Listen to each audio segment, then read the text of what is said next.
My pleasure to introduce to you this evening's speaker, journalist Mark Hemingway. When you have a last name like Hemingway, brilliant writing skills must be part of the deal. At least, it's worked out for our speaker this evening. After graduating from the University of Oregon with a degree in journalism, Mr. Hemingway has gone on to achieve an impressive career as a writer. Now a senior writer for the Weekly Standard, he has written for numerous publications, including the Wall Street Journal, Reason, the Washington Examiner, National Review, and USA Today. He has also appeared as a guest on CNN, MSNBC, Fox News, C-SPAN's Washington Journal, and National Public Radio's All Things Considered. He is a recipient of the Gold Award Journalism Fellowship from the Phillips Foundation, and also a recipient of the Golden Prosperity Initiative Fellowship at George Mason University's Mercatus Center. Mr. Hemingway and his wife, Mollie, who is herself a journalist and senior editor at The Federalist, are currently on campus as this semester's Dow Journalism Program Pulliam Fellows. Over the past 2 weeks, they've met with students, taught a class on writing well to student journalists, and even delivered pizza to the hungry collegian staff on Wednesday night. After tonight, the Hemingways will return to their home outside DC and their 2 daughters, Evangeline and Lyndon. Tonight, Mr. Hemingway will be giving a lecture on Silence is Death, the Demise of Free Speech. Please join me in giving a warm welcome to Mr. Mark Hemingway.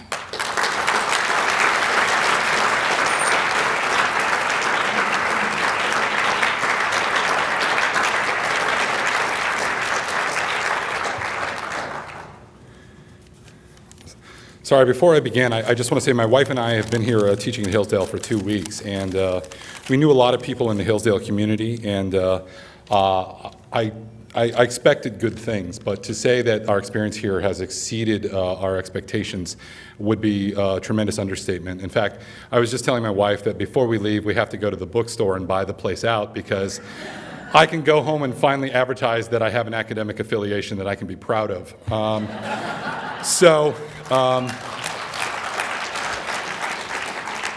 Having said that, one thing we've also learned is that an institution as great as this, doesn't just, happen. We have been tremendously impressed, and we're incredibly grateful for all of the people that have helped put together this experience for us, including John Miller, the head of the journalism department, and my old National Review colleague. He's just a tremendous man, I can't say enough good things about him and his own journalism and writing. Dr. Larry Arnn, again, his leadership for this place is really tremendous, and it's just obvious that he's got a firm hand on things, and he's got a real vision for this place. And I really look forward to seeing not just what the school's already accomplished, but what it's going to accomplish in the future under his leadership. And then a lot of the administrative help around here. I mean, these people are unsung heroes. Margie King and Matt Bell in particular have done amazing work organizing things. It really is a situation where you see everybody at the university just working in concert to make things happen and accomplish things, and it's a wonderful thing to witness. And then finally, the academic community here has been unbelievable in terms of extending their hospitality to my wife and I. Some of the professors here, like Daryl Hart, Paul Ray, Corey Moss, they've just been wonderful people, and we feel so blessed that we were able to spend some time with them, catching up. And finally, I just want to thank our students in our 2-week journalism course. One of the worst things in the world is having an experience where you're trying to teach someone something and they are uninterested in learning. And I would say not only is the average Hillsdale student above average, these kids certainly taught my wife and I a thing or two by the time we got done with our course. So I just want to thank them for working so hard, especially since we came in the middle of midterms. So thanks again, guys.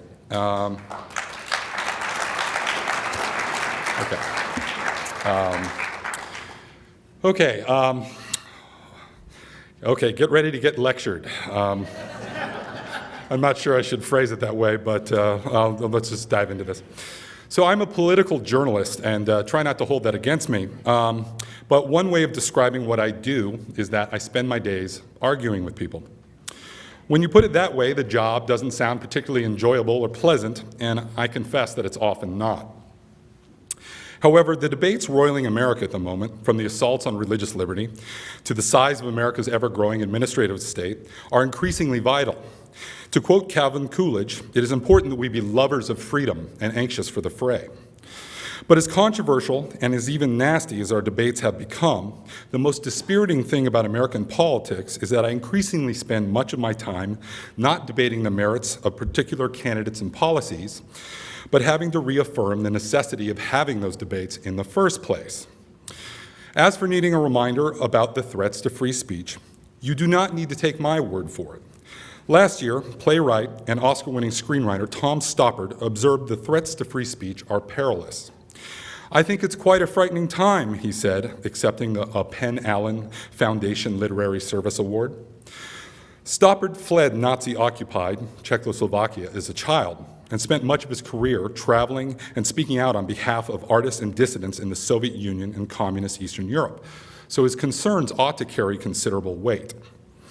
In particular, Stoppard was concerned about last year's attack on the French satirical publication Charlie Hebdo, where Muslim terrorists stormed the newspaper's offices and killed 12 people in response to the paper's blasphemous cartoons. Stoppard went on to say, "The Charlie Hebdo massacre was an appalling body shock to anybody who cares about life, let alone literature. You are left thinking, well, if it comes to making a choice here, clearly one has to choose that one should be allowed and entitled to offend without being murdered for it. That seems self-evident. That doesn't mean one is in harmony with the attitude or the particular instances of what is being said and written and drawn." Stoppard is right, but this point is self-evident only if you are familiar with the West's heritage of classical liberalism, and there is currently a great effort underway to unmake this cultural consensus on free speech. Case in point, the Penn Literary Organization, which was honoring Stoppard for his defense of creative freedom worldwide last year, soon found itself embroiled in an open revolt with its own membership, who were upset that the organization also wanted to give a free speech award to Charlie Hebdo. Indeed, a number of other prominent voices used the attack on Charlie Hebdo as an opportunity not to speak out about violence or intolerance, but instead to criticize Charlie Hebdo. Barely a week before Stoppard made these remarks, Doonesbury cartoonist Gary Trudeau was given a Career Achievement Award at the allegedly prestigious George Polk Journalism Awards. For you younger folks, Gary Trudeau rose to fame as a political cartoonist in the 1970s, lampooning Richard Nixon at a time when every elite cultural institution in America was already assailing the corrupt president. Naturally, Trudeau used the occasion of his career in journalism award to chastise his murdered colleagues at Charlie Hebdo for drawing cartoons that he called hate speech. He went on to say that by daring to satirize the religious beliefs of Muslims, Charlie Hebdo was, quote, punching downward by attacking a powerless, disenfranchised minority. But when you have the means and will to carry out mass executions of people you don't agree with, you're anything but powerless. There's a nice literary irony to Trudeau accusing Charlie Hebdo of metaphorically punching down when they were literally shot and killed in response. After I criticized Trudeau's remarks in print, my editors of the Weekly Standard received a letter from no less than John Darnton, the curator of the George Polk Journalism Awards. The letter attacked me personally as a, quote, bent for hell headline grabber, and said I was, quote, grievously misrepresenting Trudeau's argument. Darnton went on to explain that Trudeau wasn't failing to defend free speech, but rather he was merely accusing Charlie Hebdo of having, quote, fed the flames of violence and caused Muslims throughout France to rally around the extremists. I can only thank Darnton for writing this letter, which both clearly and obliviously reinforces everything I said in the first place.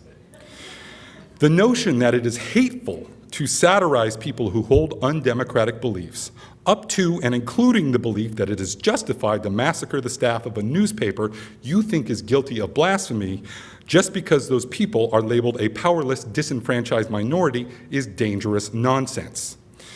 Indeed, Charlie Hebdo routinely drew blasphemous and obscene cartoons making fun of Jesus and the Pope.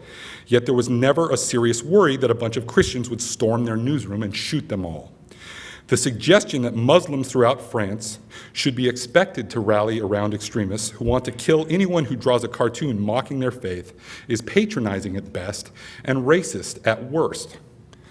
It is nearly impossible to understate how ignorant and short-sighted the view that modern notions of racial and class privilege should outweigh the need to draw a bright line protecting freedom of speech, much less serve as an excuse for violence.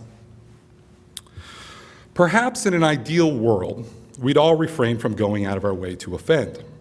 But as columnist Ross Douthat has argued, even the right to blaspheme is crucial to defend.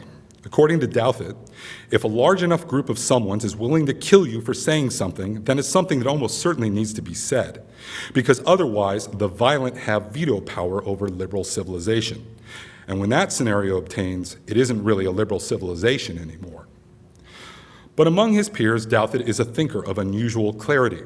I'm afraid that while journalists are fond of uttering self-soothing words about their commitment to free speech, the unwillingness to defend the values that enable their profession is becoming characteristic rather than exceptional. My ongoing run-ins with the journalistic establishment over free speech are proof enough of that.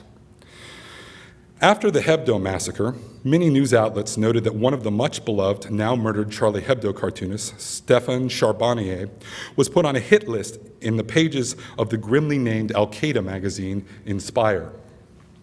Also listed, I don't expect you to know who that is, only the fact that you don't know that name represents a major collective failing. On September, under the headline, Wanted Dead or Alive for Crimes Against Islam, was Mollie Norris. November 14, 2010, Seattle Weekly announced that its cartoonist, Mollie Norris, had gone into hiding with the help of the FBI. Earlier that year, Norris gained some prominence as the founder of Everybody Draw Mohammed Day. Norris hoped that the event would become a rallying cry to defend cartoonists. This prompted none other than prominent al-Qaeda and Yemeni American cleric Anwar al-Awlaki to issue a fatwa calling for Norris's murder. At the time Mollie Norris went into hiding, I was working at the Washington Examiner, where we published an editorial condemning various media organizations for failing to speak out in her defense, including the Society for Professional Journalists and the American Society of News Editors. In fact, I was the one tasked with writing the editorial, as well as personally calling the Society for Professional Journalists and the American Society of News Editors to find out what they had said in defense of Mrs. Norris, which it turns out was nothing. As I wrote at the time, freedom of speech and the press are in deep trouble when the American government thinks the best it can do to protect a journalist from death threats is to counsel her to go into hiding, and when the elite voices of American journalism can't be bothered to say anything in her defense.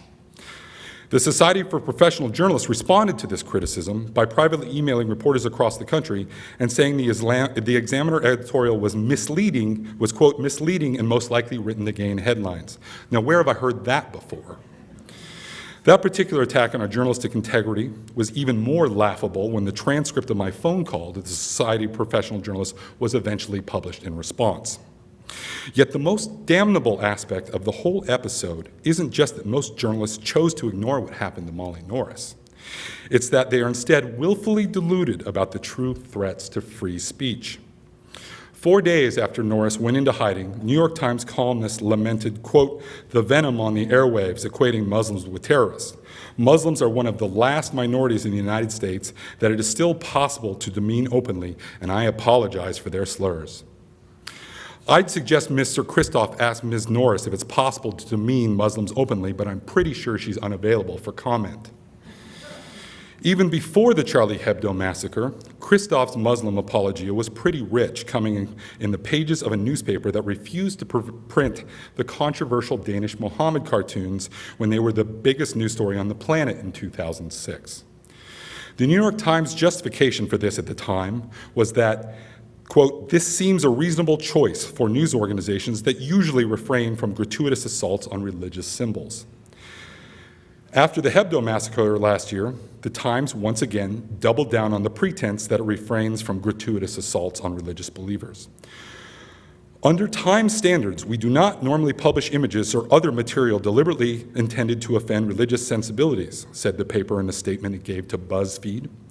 After careful consideration, Times editors decided that describing the Charlie Hebdo cartoons in question would give readers sufficient information to understand today's story. Not 5 months after their statement on why they would not publish the Charlie Hebdo cartoons, the Times ran a story on Christofili's painting, The Holy Virgin Mary. According to the Times, the painting, quote, caused a furor when it was shown at the Brooklyn Museum in 1999. The 8-foot-high depiction of a black Virgin Mary encrusted with a lump of elephant dung and collaged bottoms from pornographic magazines outraged religious leaders. The story was illustrated with, yes, a picture of the offensive painting. Again, we see the Times regularly publishes stuff offensive to believers, provided they're confident those believers won't shoot up their newsroom.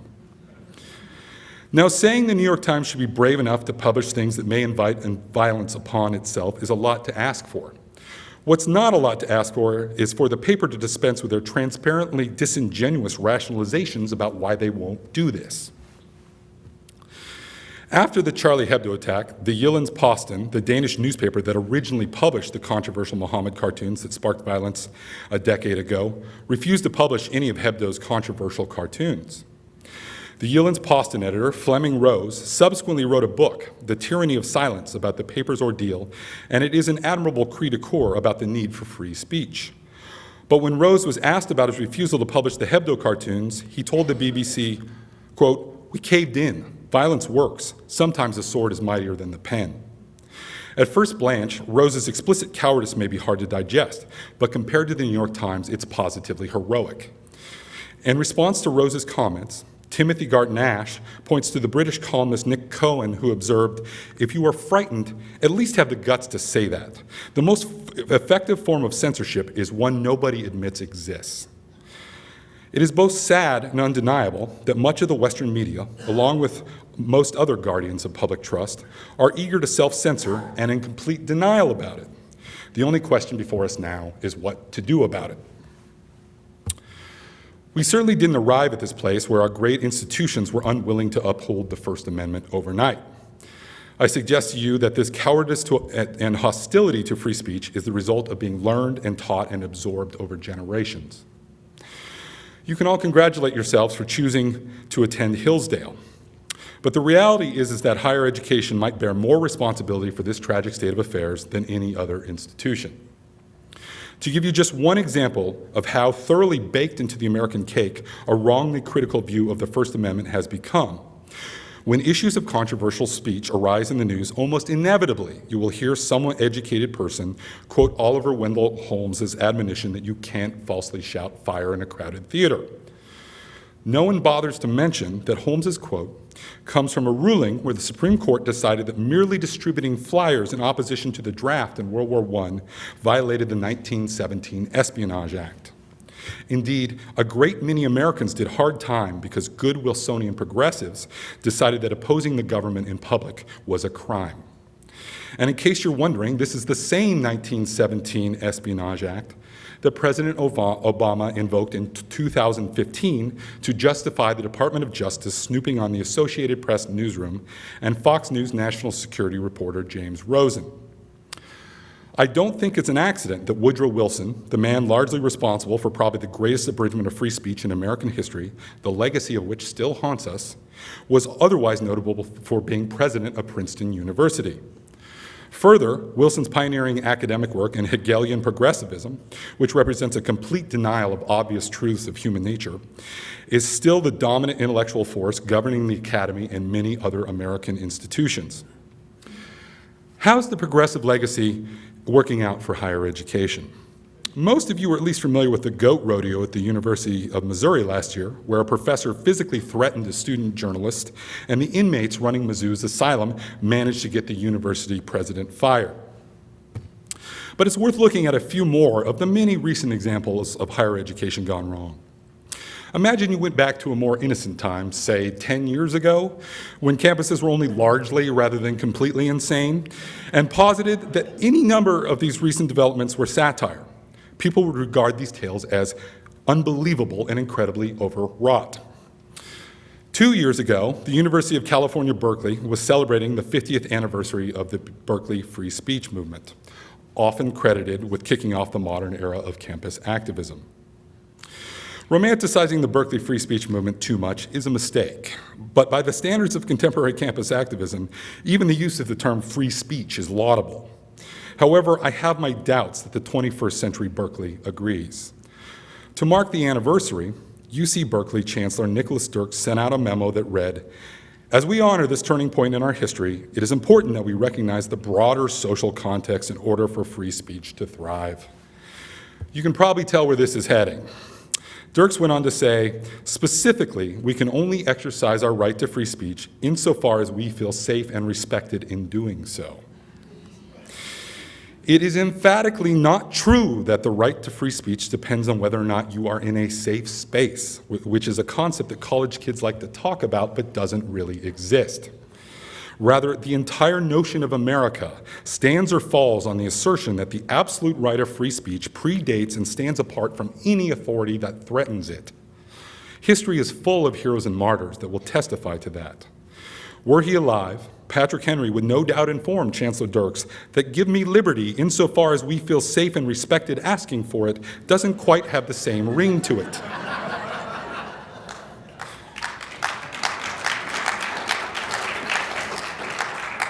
Last year, Yale faculty member Erica Christakis sent an email in response to the Yale Intercultural Affairs Committee's plea that students avoid wearing offensive Halloween costumes.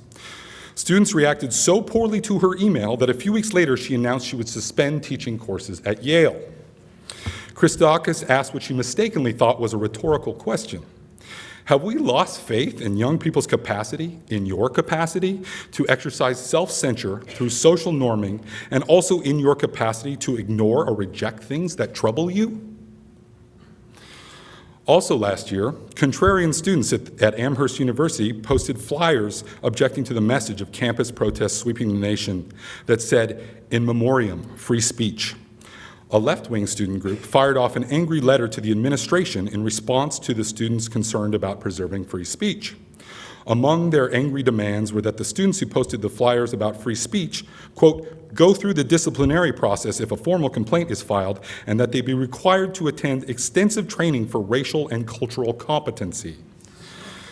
Indeed, extensive training for racial and cultural competency is rapidly becoming the singular, if disturbing, definition for education these days. In any event, Woodrow Wilson would be proud that his enduring academic influence means that people still regard posting flyers as a crime.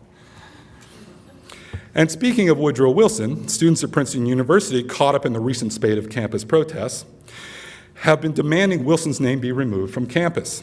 This is in response to Wilson's unvarnished racism and in spite of the fact that he's the school's most famous alumnus. Okay, fine. I confess I find this incident more amusing than troubling. However, such absurdities suggest that the campus intellectual environment is possibly beyond redemption. It would be a fool's errand to beg professors and administrators to stop propagating the corrosive ideas they've been spewing for decades. I think the solution to preserving free speech requires taking a different tack.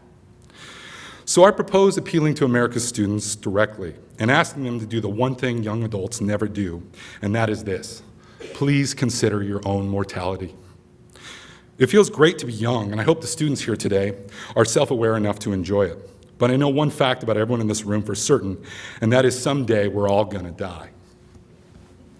I don't point out our finite existence to be depressing. As a Christian, I would tell you death is not the end. But I also tell you this simply because it is the truth. The ultimate point of upholding the right to free speech is that encouraging the robust competition of ideas is the best way we know of to reaffirm and accumulate truth. That accumulation happens over time, and over time, we all die. Interestingly enough, it is John Stuart Mill, whose ideas about utilitarianism have done much to undermine natural rights, who has most eloquently articulated the generational case for free speech. Mill writes, "The peculiar evil of silencing the expression of an opinion is that it is robbing the human race, posterity as well as the existing generation, those who dissent from the opinion still more than those who uphold it. If the opinion is right, they are deprived of the opportunity of exchanging error for truth. If wrong, they lose what is almost as great a benefit, the clearer perception and livelier impression of truth produced by its collision with error. Now, if silencing expression results in robbing future generations of the truth, then what does this say about current student attitudes? The evidence so far is pretty disheartening. As the Wall Street Journal recently reported, the William F. Buckley Jr. program at Yale recently commissioned a survey from McLaughlin Associates about attitudes toward free speech on campus. Some 800 students at a variety of colleges across the country were surveyed. The results, though not surprising, are nevertheless alarming. By a margin of 51 to 36%, students favor their school having speech codes to regulate speech for students and faculty. 63% favor requiring professors to employ trigger warnings to alert students to material that might be discomfiting. 1/3 of American students polled could not identify the First Amendment as the part of the Constitution that dealt with free speech. 35% said that the First Amendment does not protect hate speech, while 30% of self-identified liberal students say the First Amendment is outdated. What this suggests is that today's students are retreating from the realm of debate, leaving public opinion to be dominated by the tyranny of deranged minority viewpoints. Further, if we think about free speech in terms of posterity, these trends suggest it will be as if a huge swath of the up-and-coming generation never existed. If there's a blank page in the annals of history where your name and achievements in the service of others could have been written, what's the point? So ask yourself, what's the worst that could happen if you speak out? Well, yes, you could die. But once you come to terms with the fact that's going to happen anyway, it's tremendously clarifying. Tajar Djout, an Algerian poet and novelist, put it this way: silence is death. If you speak, you die. If you are silent, you die. So speak and die. Djout did not say this lightly. He was killed by Muslim extremists in 1993. I don't expect all of you to be that heroic. And for those of you that aspire to be, I would caution you not to succumb to the fallacy that the worth of speech is judged by the size of the reaction it engenders. But this is precisely why your education is so important, and you should take it seriously. Adulthood is consumed by difficult judgments and the struggle to balance competing interests. College students are largely free of these responsibilities because society has decided that now is the time in your development when you should learn to discern and express which ideas are the most true. It is even hoped that you will learn to do this by also using the words that are the most appropriate and beautiful. And eventually, the best among you will serve as leaders and inspiring figures for the rest of us when challenges inevitably arise. If the last century is anything to go by, millions of lives will depend on the ability to speak truth when others are incapable. But even a quiet life spent diligently exchanging error for truth goes a long way toward preserving freedom for future generations, and that is no small accomplishment.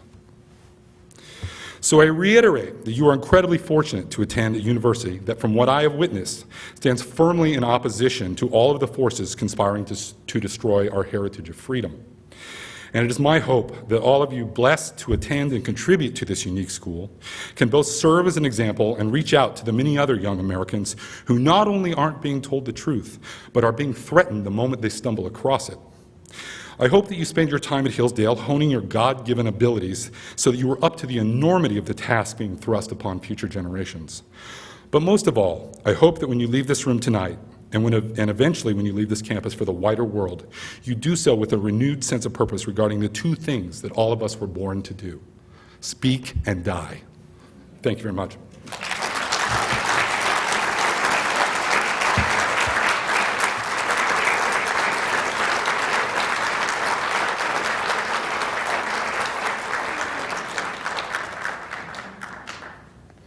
Thanks a bunch, Mark. We're going to ask you to come up again because we have some audience questions.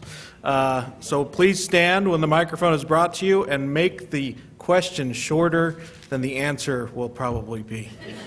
No life stories. Thanks again, Mark. Sorry. Thank you for coming. Welcome to Hillsdale. Thank you. Is there any other college or university you could go to and make a speech like this and not be harassed or things thrown at you or having things, whatever? And I have another question to ask you also that requires Sure. an answer. as far as these leftist journalists and their willingness to let Muslim extremists do what they do, is it because they are scared of them having their head sliced off or being murdered, or is it because they admire them because these Muslim extremists want to exert absolute control over people, and they like that because it seems like leftist journalists like Fidel Castro or Hugo Chavez or people like that want to completely control individuals? Thank you. That's tough. I mean, that's really the chicken or the egg of free speech debates these days. I mean, it really is. To what extent are the rationalizations a result of fear, and to what extent, are they just, completely ignorant about the threats involved? I don't really know. I wish I could give you a better answer than that. I mean, as you can tell, I was probably walking a fine line throughout my remarks about that same issue. But in any event, what really matters is the outcome. And the outcome is we're not telling obvious truths about what's going on. I mean, people seem to think that, the most important thing we do is not, criticize, Muslim terrorists. And I don't think that it's not a difficult task before us to say that terrorism and extremism and murder are bad and separate that out from, the Muslims who are in fact peaceful. But the fact that the media so desperately want to confuse the two is really problematic, and we really need to see what we can do to make that point effectively.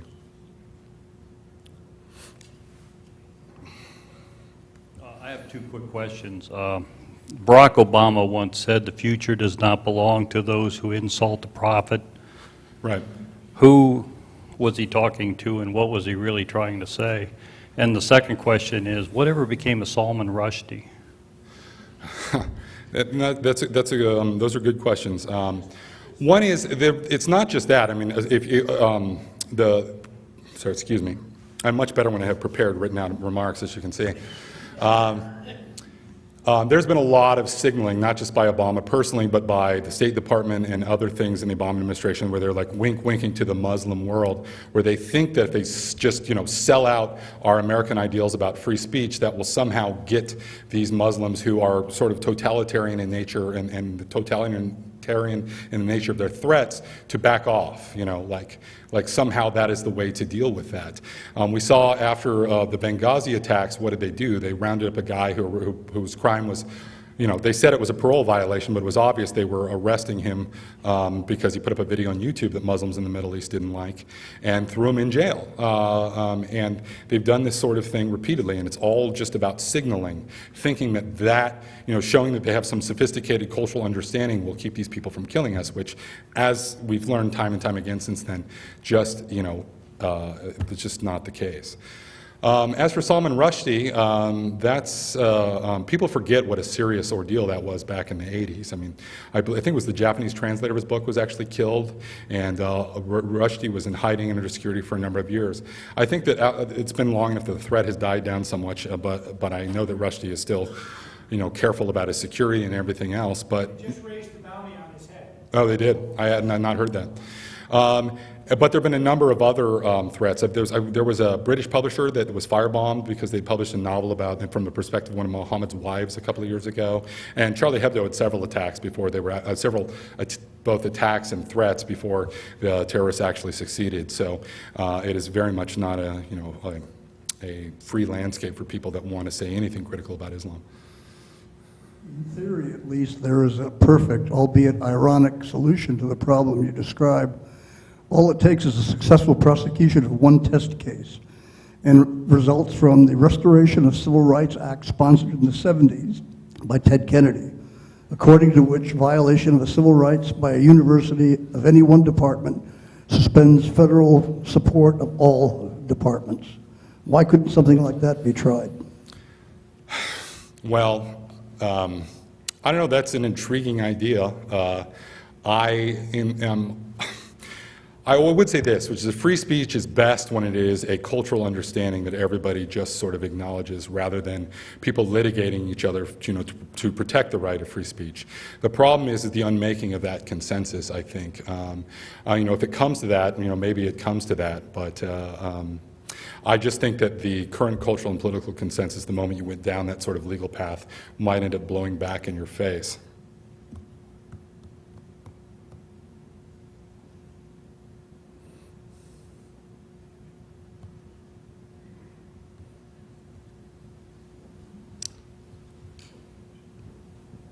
What's your reaction to the Donald Trump's suggestion that the libel laws should be strengthened with regard to the press, because the press engages in too many lies and too many misrepresentations? Well, I have a couple of reactions. One is that if we opened up libel laws, the person that might most be hurt by that is Donald Trump. He has a habit of saying fairly outrageous things about a lot of people. I started the speech a number of weeks ago, but I actually finished it last Saturday, literally as the big event in Chicago was going down, where a bunch of left-wing protesters, MoveOn.org, which is, it's not some ragtag group of people. I mean, this is one of the biggest grassroots leftist organizations in the country, and so Bernie Sanders supporters were involved in a action to shut down Donald Trump's campaign event, which, is just a horrible thing. It's, so contrary to the spirit of the First Amendment that you would deny somebody a platform. But at the same time, Donald Trump has his own issues with free speech. And so completely accepting, whatever larger dynamics are involved in politics and the presidential race, when it comes to this narrow issue of a First Amendment battle, if it's a choice between MoveOn.org and Donald Trump, all I could think about was Henry Kissinger's famous line about the Iran-Iraq war, which was, "Can't they both lose?"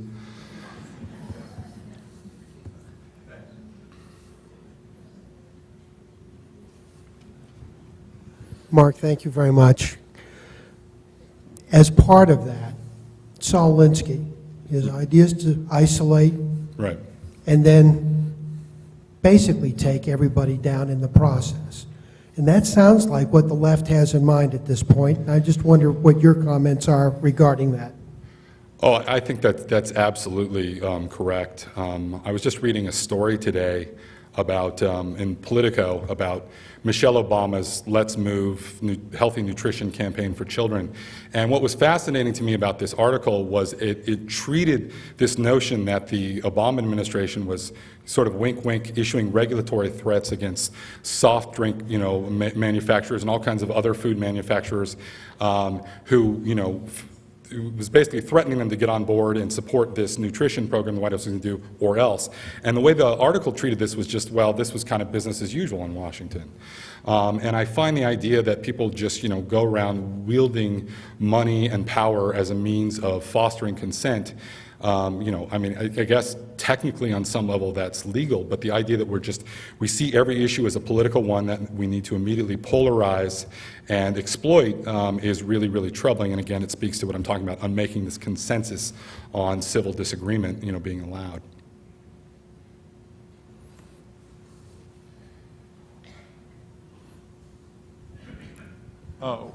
What do you think about the threat about the so-called climate deniers, where their Justice Department is apparently contemplating action?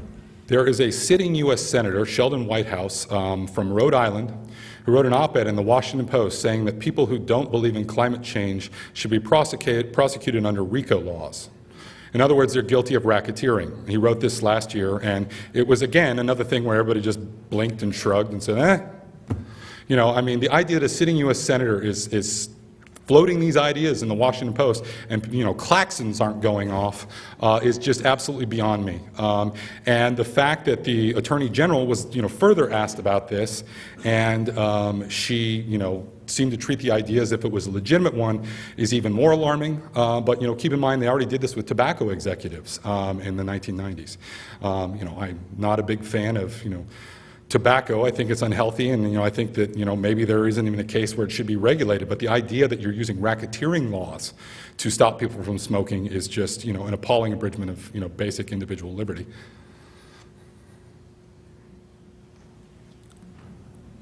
Hello. My question is, other than speaking, what is the greatest safeguard to protecting the First Amendment? Do you think it's the Second Amendment? or do you think it's something else? You're trying to get me in trouble, aren't you? I am a strong supporter of the Second Amendment and the Bill of Rights generally, as I am obviously just the First Amendment. So I'll just leave that there. But yes, I mean, certainly that was one intention of the Second Amendment. But I think, to speak more directly what you say, yes, speaking is the chief thing that you can do. And I've seen sort of an appalling lack of spine in this regard. I think a lot back to a year or two ago when Indiana passed that religious freedom law, and which caused this great national freakout. Now bear in mind this was a state-based version of religious freedom law that Chuck Schumer and the Clinton White House had signed into law, with total approval less than 2 decades ago, and all of a sudden the cultural consensus on the left had shifted so that they decided that all of a sudden this thing that Democrats had eagerly supported not that long ago was, evil. And what happened there when you had everyone from like Tim Cook to the CEO of Apple and all these other people publicly threatening the governor of Indiana, it was a perfect opportunity for someone to stand up and say enough. And Mike Pence was a guy that was supposedly this rock-ribbed conservative, and he folded faster than Superman on Laundry Day. And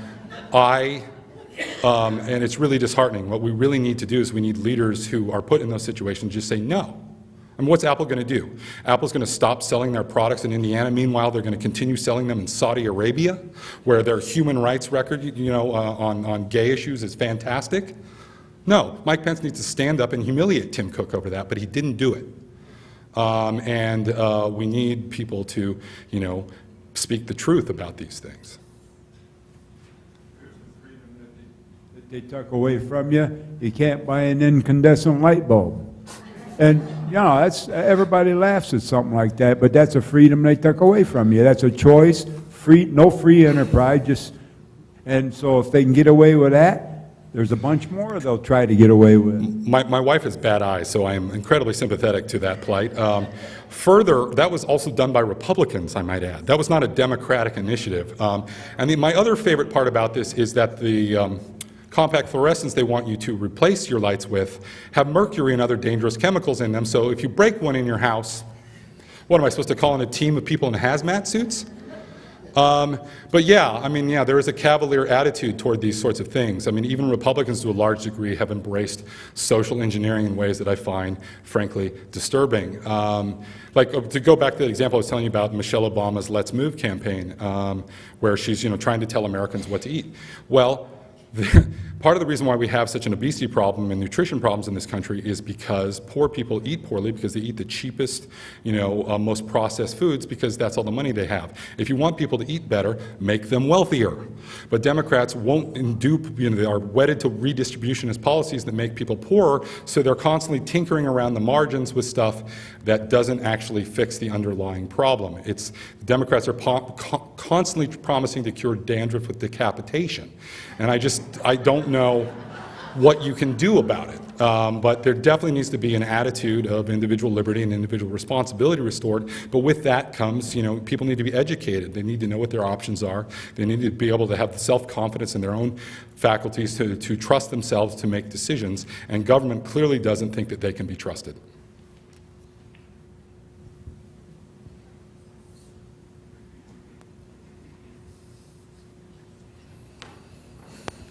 So where do you go to get the truth today? Today the New York Times, which nobody reads, Los Angeles Times, they all say that this Supreme Court nominee is a moderate, and nothing could be farther from the truth. So where do you go to get the truth? Church.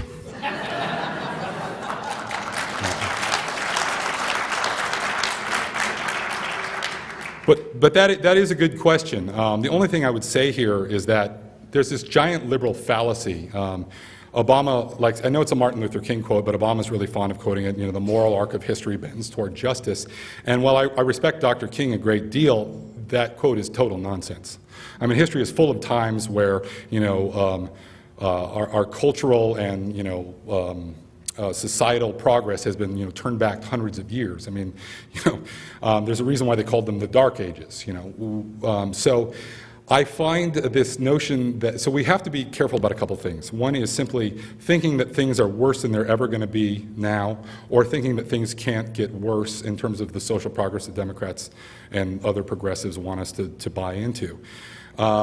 So to answer your question, the media landscape looks really bad, but the question might better be phrased as, is it really that much worse than it ever has been? There's always been bad publications. There was, always been yellow journalism. There's always been people pushing an agenda in the news. And the thing I would submit to you is that, at least on the right, the state of publications is fantastic. Obviously I feel great about my own publication, The Weekly Standard. Please subscribe.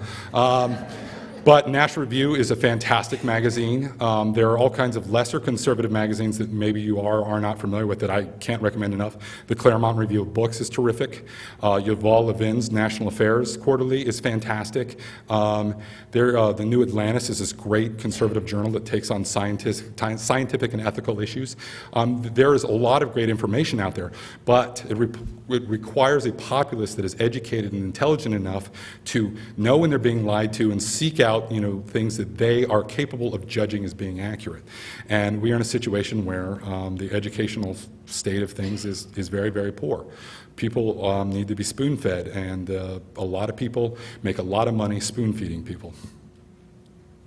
Time for one more question. Please stand.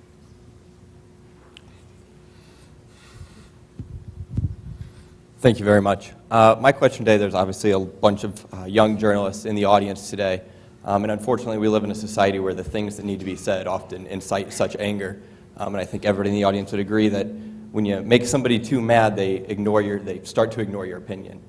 So in your opinion, and I guess as advice to the young journalists in the audience, is there a time in which it is appropriate to tone down your opinion or to be careful about the language which you're using so as you can get your opinion across? And if so, how should that be balanced?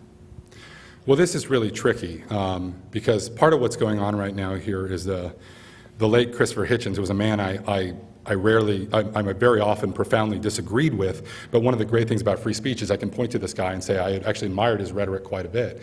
He was a very big public debater, and he said that toward the end of his life, when he'd do these public lectures, he was increasingly told by people, especially young people, well, that offends me, like that alone constituted an argument. And I think his response to something along the lines is like, well, I'm not running for anything, so I don't have to care what you think, right?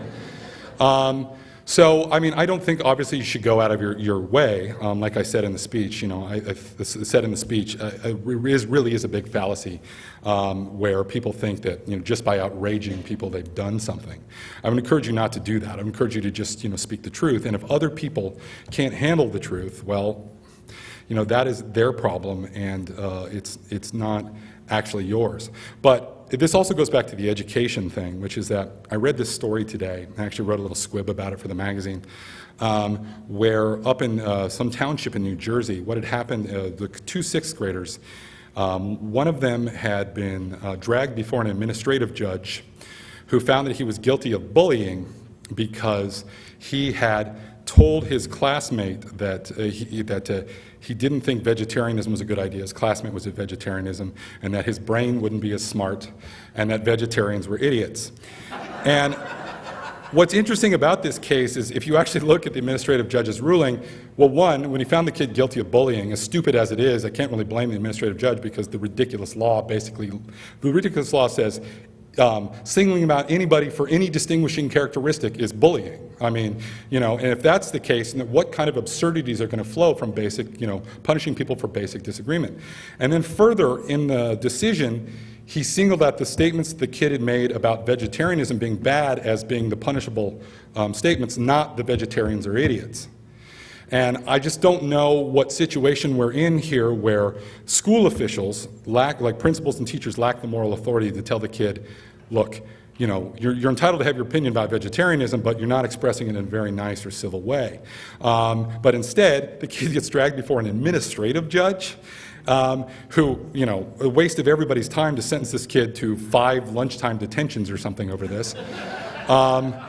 And they actually have the legal system involved. And then he doesn't, and the ultimate lesson from the administrative judge's decision is not that he was being uncivil, it's that he's not allowed to have an opinion about vegetarianism. Now, if you were a 6th grader and you're trying to find some sort of, if you're trying to develop some inchoate ideas about social norms, this is just an entirely pernicious thing. What you're teaching the kid is that he has 2 options. Either he can be completely cowed by this and not have an opinion, or he's just going to learn to disregard, any sort of attempt at civility because, he's not allowed to have the opinion anyway. And the reality is, you want to know why the politics and the cultural battles in this country are so bitter, is because we, for decades, have not been teaching people how to civilly agree. Our civics are bad because we don't teach civility. Thank you.